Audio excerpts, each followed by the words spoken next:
So, Congressman, you've been through all of this before. You saw it back then. You saw what happened now. And what's your take on it? Are we doing too much? Are we overhyping this? Meaning all of us, the media and the government. Yes, they are. It's overblown, grossly so. And I just wish people would back off a little bit, stop and think for a minute, and not panic people.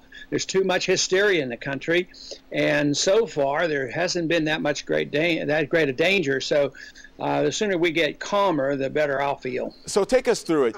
It was back then, 1976, I believe. You were a freshman congressman. Take us through what happened. The same sort of thing, swine flu. People were concerned about it. Talk to me about it. In 1976, I was sworn in a special election, and I obviously was very new to the situation. It was at that time that Ford was running against Reagan, and it was a tight race, and it was politicized, and the flu came in, and it was a big deal. We had a vote to indicate that we should inoculate everybody in the country. Medically, it made no sense to me, and politically, it sounded like a bad deal. There were two of us that voted against it. Another doctor, Dr. Larry McDonald, and I said it was bad medicine, was bad politics.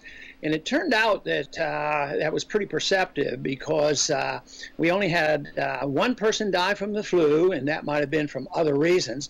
25 people died from the inoculations, and then the whole program had to be suspended because a lot of people got deathly ill from the inoculations. So that sort of put me on my toes when this came up. I thought, well, how much should we do? Why should we be deferring to the World Health Organization, the United Nations, to tell us how to practice medicine? So I immediately thought, well, you know, what are we doing here? Why are we scaring people? And if you look at what's happened this past week, it's been tragic when you think about all the schools being closed and people staying home, and sports events closed.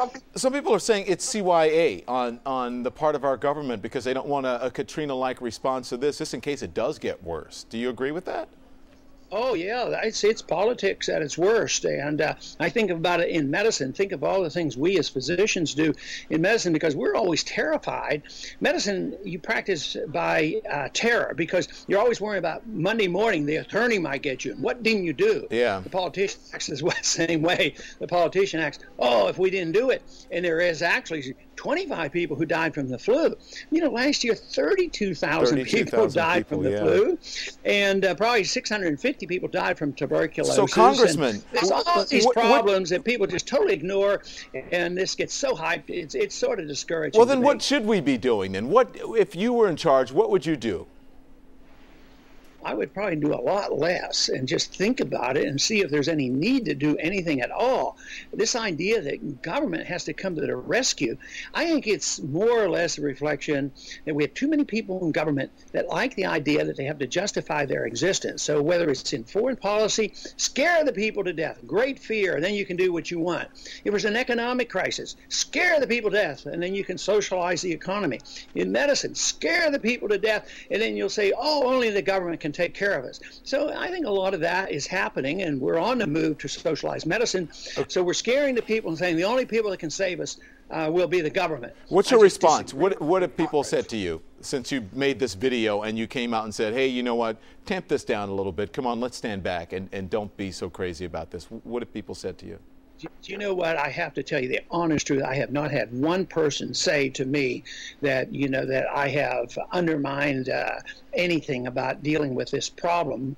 Everybody comes out, you know, that's exactly what I thought. It's about time somebody said it. It is just an attempt for governments to scare the people. I'm sure there are a lot of people out there that might disagree. Right. And I don't downplay the seriousness.